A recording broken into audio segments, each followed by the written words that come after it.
সম্মানিত দর্শক, প্রপার্টি চ্যানেলে আমি রেজওয়ানুল ইসলাম আপনাদের আমন্ত্রণ জানাচ্ছি। দর্শক, রাজুক ড্যাপের একটা প্রজ্ঞাপন জারি করেছে।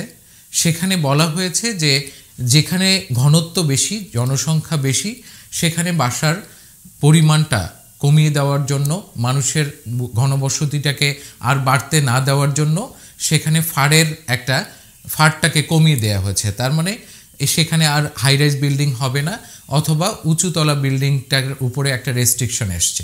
আবার ঠিক অপোজিট আমরা দেখেছি যে ঢাকার সাথে আরও 3টা জেলা যুক্ত হয়েছে, সেখানে আবার মানুষকে বসবাস করার জন্য ফারের পরিমাণটা বাড়িয়ে দিয়েছে এবং মানুষকে উদ্বুদ্ধ করা হচ্ছে যে ঢাকা বৃহত্তর, ঢাকার মধ্যে যে কোনো জায়গায় আমরা থাকতে পারি এবং সম্ভাবনাগুলোকে আমরা যেন কাজে লাগাতে পারি, সেটা নিয়েই আজকের আলোচনা।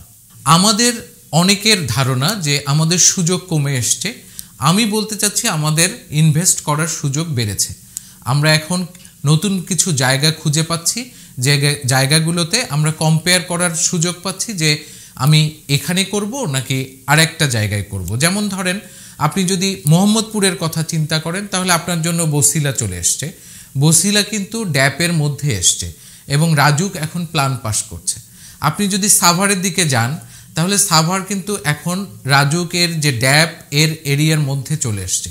তার মানে রাজুক এখানকার বিল্ডিংকে কন্ট্রোল করবেন, এটার প্ল্যান দেবেন এবং এখানকার দেখাশোনার দায়িত্ব এই যে সাব জোন এরিয়াগুলো করেছে। প্রথম তো আমরা দেখতে পাচ্ছি যে 5টা জোনে ভাগ করা হয়েছে, এর সাথে 75টা আবার সাব জোন করা হয়েছে বা উপশাখা করা হয়েছে, এরকম করে ভাগ করা হয়েছে। তার মানে তদারকিটা বাড়বে এবং ঢাকাকে আরও সুন্দর করে এই যে প্ল্যানের মধ্যে যে বিষয়গুলো আছে, আইনের বিষয়গুলো, স্থাপনাগুলো ঠিকমতো হচ্ছে কিনা, এটা আরও নজরদারির মধ্যে আসবে বলে আমরা মনে করছি।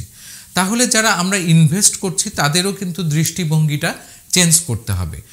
আমরা ছোট্ট যদি কিছু উদাহরণ দিয়ে আপনাদেরকে লক্ষ্য করার চেষ্টা করি। আমি ধরেই নিলাম যে যেহেতু একটা জায়গাকে, আমি ধরা যাক উত্তরায় থাকি বা মোহাম্মদপুরে থাকি, অথবা এমন কোনো জায়গায় থাকি যেখানে আমাদের বিল্ডিংয়ের সাইজটা কমে গেছে, ফারের ক্যালকুলেশনে আমরা ওই রকম ক্রেতা হিসেবে ওই জায়গাটায় আমি কিনতে পাচ্ছি না, বিকজ আমার যেহেতু বিল্ডিংয়ের সংখ্যা কমে যাচ্ছে বা 4তলা 5তলা 6তলার বেশি আর উপরে উঠছে না, অনেকগুলো কারণ আছে, আমি কিনতে পারলাম না। তাহলে কি আমার যে ইনভেস্টমেন্টটা সেটা করা বন্ধ হবে? না, আমি এমন জায়গায় ইনভেস্ট করব এর চেয়ে যেন আমার সুযোগটা বেশি হয়। আমি যদি সাভারে বা গাজীপুরে অথবা নারায়ণগঞ্জের এমন কোনো একটা জায়গাকে খুঁজে নিই, আমার হয়তো একটু সময় লাগবে, কিন্তু এমন ইন্ডাস্ট্রিয়াল এরিয়ার পাশে যদি আমি 5 লক্ষ টাকা কাঠায় একটা 5 কাঠা জমি কিনি এবং সেখানে টিন শেড ঘর করে দেই, ধরেন 15টা বা এরকম 15টা ঘরেই যদি আমি টিন শেড করে দেই, সেখানে এমন করে ঘর ওয়াইজ আমি যদি 3000 টাকা করে ভাড়া নিই, তাহলে আমি দেখতে পাচ্ছি যে 15টা ঘর করলে আমার এরকম 45,000 টাকার একটা ব্যবস্থাপনা হয়। 50 লক্ষ টাকার মধ্যে আমি 5 কাঠা জমি কিনেছি এবং তার মধ্যে আমি 15টা ঘরও করেছি টিন শেড। এই যে 45,000 টাকা প্রতি মাসে আসলো, ঠিক ওইটাই যদি আমি এখানে 700-800 স্কোয়ার ফিটের একটা 50 লক্ষ টাকা দিয়ে, এর বেশি কেনা যায় না যদি আপনি এরকম এরিয়াতে কেনেন, যে তাহলে আপনি যদি টঙ্গীতেও কেনেন তাও আপনি দেখবেন যে 40-45,000 লক্ষ টাকা কিন্তু আপনাকে ইনভেস্ট করতে হচ্ছে একদম ভালো একটা প্লেসে, যেখানে স্কুল বা এরকম কিছু সুযোগ সুবিধা আছে। তাহলে আমরা এই 800 স্কোয়ার ফিট কেনাটা ভালো হবে, নাকি আমি সাভারে বা গাজীপুরে 5 কাঠা জমি এমন জায়গায় কিনে যেখান থেকে 30-40,000 টাকা প্রতি মাসে ইনকাম করলাম এবং ওই টাকা দিয়ে আমি আমার বাচ্চা বা আমার যেখানে থাকার কথা সেখানে বাসা ভাড়া নিয়ে থাকলাম? এরকম দৃষ্টিভঙ্গিকে আপনাকে কিন্তু এখন মাথায় নিয়ে আসতে হবে। কারণ কি, আমার দরকার হচ্ছে ইনভেস্ট করা এবং ইনভেস্টের এগেনস্টে আমার রিটার্ন আনতে হবে। সেটা ঢাকা হোক, ঢাকার বাইরে হোক, এমন কোনো জায়গাকে আমার চুজ করা যেটা থেকে প্রতি মাসে আমার ইনকাম আসে। আমরা দৃষ্টি আকর্ষণ করছি যাদের পূর্বাঞ্চলে জমি আছে অথবা উত্তরায় আছে, উত্তরা 3rd ফেজের কথা বলছি, অথবা এমন কোনো জায়গায় প্রাইভেট অনেকগুলো ল্যান্ড আছে যেগুলোতে প্রজেক্ট আছে, যেমন আমিন মোহাম্মদের কিছু প্রজেক্ট আছে, বসুন্ধরারও এমন অনেক প্রজেক্ট আছে যেখানে বাসা বাড়ি করা যাচ্ছে না, বা প্ল্যান তৈরি করে ডেভেলপাররা যে ইনভেস্ট করবে সেই সুযোগটা এখনও আসেনি। কিন্তু সেখানে কি আমরা অন্যভাবে ইনকাম জেনারেট করতে পারি না? আমরা ধরেন 4-5 জন একত্রিত হয়ে প্লট মালিকরা কিন্তু ওখানে একটা গরুর খামার করতে পারি, যেখান থেকে ধরেন মোটা তাজাকরণ করতে পারি, অথবা দুগ্ধ খামার করতে পারি।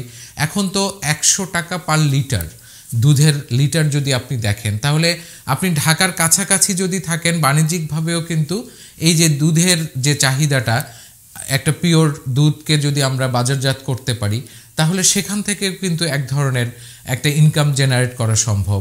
আপনি যদি এরকম করতে পারেন যে ওয়্যার হাউস আমরা যদি কাছাকাছি এখান থেকে যদি আমরা ভাড়া দিই, যে দেখা গেল 5000 স্কোয়ার ফিটের একটা ওয়্যার হাউস করে আমরা কোনো একটা কোম্পানিকে ভাড়া দিলাম যারা এই ধরনের জায়গা খুঁজছে, এটাও কিন্তু টাইলসের ডিলার, সিমেন্টের ডিলার, এদের লোকালি আমরা যদি পূর্বাচল অথবা এরকম জায়গাগুলোকে দিতে পারি তাহলেও কিন্তু হয়। আবার দেখেন উত্তরা 3rd ফেজে যেখানে কিনা মেট্রো রেল চালু হচ্ছে, এবং সেটা আগামী বছর থেকে কিন্তু প্রচুর মানুষের উত্তরায় আরও জনসমাগম বেড়ে যাবে, যারা অনেক দূর থেকে এখানে থাকতে চাইবে। এখানে যদি আমি আমার প্লটটাতে বিল্ডিং করতে নাও পারি, আমি যদি টিন শেড সিস্টেমে কিছুটা ঘরটর করে দিতে পারি, তাহলেও কিন্তু প্রতি মাসে একটা এখান থেকে ইনকাম জেনারেট করা যায়। আপনি আপনার বাড়িতে যে গৃহ পরিচালিকা আছে তাকে দেখবেন যে বনানীর মধ্যেও কিন্তু বনানীর পাশে বস্তিতে তারা থাকে, সেখানেও কিন্তু 3-4 হাজার টাকা করে দেয়। তার মানে কি আপনি ঢাকার একটু পাশে এখানেও যদি ব্যবস্থাপনাটা ওইভাবে করতে পারেন, তাহলেও কিন্তু প্রতি মাসে আপনার একটা ইনকাম জেনারেট করা সম্ভব। এই জন্য আমি আজকের এই আলোচনাটা এভাবে চিন্তা করতে চাই যে শুধুমাত্র আপনাকে একটা অ্যাপার্টমেন্টের মধ্যে আপনার কনসেপ্টটাকে মনোনিবেশ না করে আপনি কিন্তু একটু রিমোট এরিয়ায়, একটু গাজীপুরের দিকে এরকম কোনো ইন্ডাস্ট্রি দেখবেন যে আমরা দেখতে পাই যে অনেক দূর মাওনায় অনেকগুলো ইন্ডাস্ট্রি তৈরি হয়েছে, যেখানে 2 লক্ষ 2.5 লক্ষ টাকা করে পার কাঠা বা শতক এরকম পাওয়া যায়। সেখানেও কিন্তু একটা গার্মেন্টস থেকে বা একটা ফ্যাক্টরি থেকে একসাথে দেখবেন যে প্রায় 500-600 মানুষ বের হচ্ছে। এনাদের কর্মসংস্থানের সাথে বাসস্থানটা আপনি যদি চিন্তা করেন যে আমি এই ফ্যাক্টরির পাশে একটু 1 মাইল বা 1 কিলোমিটার 2 কিলোমিটার ডিস্টেন্সে একটা জমি কিনবো, আপনাকে কিন্তু সুদূর প্রসারী পরিকল্পনাটা করতে হবে। এই মুহূর্তে হয়তো আপনি সেখান থেকে আপনার যে রিটার্নটা পাওয়ার কথা সেটা হয়তো পাবেন না, কিন্তু 5 বছর 10 বছর পরে আমি আপনাদেরকে একটা জায়গার কথা বলি, যেটা এয়ারপোর্টের পাশে নিকুঞ্জ 2-এ আমার একসময় থাকার একটা সুযোগ হয়েছিল, এবং নিকুঞ্জ 2-এর পাশে একদম সাথেই লাগোয়া কিছু প্রাইভেট ল্যান্ড ছিল। সেই ল্যান্ডটা আমরা তখন দেখতে পেতাম যে 5 লাখ 6 লাখ 7 লাখ টাকা করে পার কাঠা বিক্রি হয়েছে।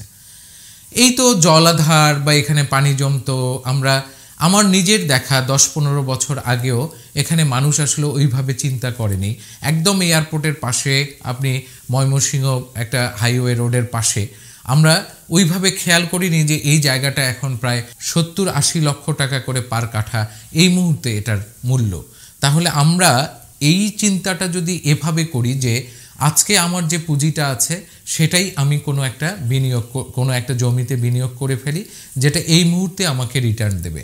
হাইওয়ের পাশে এমন অনেক থাকে যে আপনি এমন একটা জায়গা, আমার এক পরিচিত যিনি আমাকে গত সপ্তাহে আমার বাড়িতে বেড়াতে এসে একটা মজার তথ্য দিল যে সে একটা সবজির ব্যবসা করে, সবজি কেনা বেচা করে, কিন্তু সে মনে করলো যে ওই জায়গাটার মধ্যে রাতে যখন গার্মেন্টস থেকে বা ফ্যাক্টরি থেকে বিকেল বা সন্ধ্যায় ফেরে, তাদের একটা সন্ধ্যার বাজার করার জন্য সে একটা চালার মতো তৈরি করে ওখানে সবজির একটা দোকান দিল, এবং সাথে কিছু পেঁয়াজু বা পুরি টুরি এরকম একটা চিন্তা করে একটা বড়সড় ব্যবসা শুরু করলো।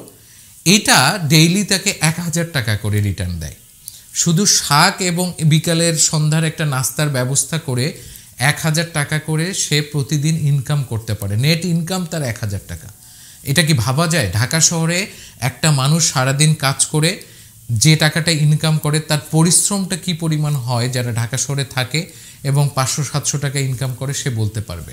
কিন্তু আপনি ঠিক এখান থেকে 1.5 ঘন্টা বা এরকম একটা সময় ডিস্টেন্সে থেকেও পার ডে সবজি বিক্রি করে যদি 1000 টাকা ইনকাম করা যায়, তাহলে আমি কেন ওই জায়গাটাকে, ওই ব্যবসাটাকে মূল্যায়ন করব না? এ কারণেই বলছি দৃষ্টিভঙ্গি বদলাতে হবে। ঢাকা মানেই ধানমন্ডি, বনানী বা গুলশান, এটাকে আমরা আর মনে করব না। আমরা মনে করব যে ঢাকা এখন আরও বড় হয়েছে এবং এই বৃহত্তর ঢাকার মধ্যে আমার কোনো একটা জায়গাকে চুজ করতে হবে যেখান থেকে আমার ইনভেস্টের প্রপার রিটার্নটা আসবে। সেটা কম মূল্যে আমি যেখানেই পারি আমার পুঁজিটাকে বিনিয়োগ করব এবং আমার কাঙ্ক্ষিত লক্ষ্য হচ্ছে সেখান থেকে ম্যাক্সিমাম রিটার্নটা আনা। আশা করি আপনারা আপনাদের মতো করে ভাববেন, আপনার পরিচিত বা আপনার বন্ধুদের সাথে ডিসকাস করতে পারেন। তবে আমরা আর কোনো ফাঁকা জমিকে ফেলে রাখবো না, আমরা অবশ্যই কোনো না কোনো কাজে ব্যবহার করব। সেটা সবজি হোক, সেটা নার্সারি হোক বা অন্য কোনোভাবে ব্যবহার করা যায় কিনা আমরা প্রতিনিয়ত চেষ্টা করব যে আমার কেনা যে ফাঁকা জমিটা আছে সেখান থেকে আমি রিটার্ন চাই। আগামীতে আবার কথা হবে। ভালো থাকবেন, ধন্যবাদ।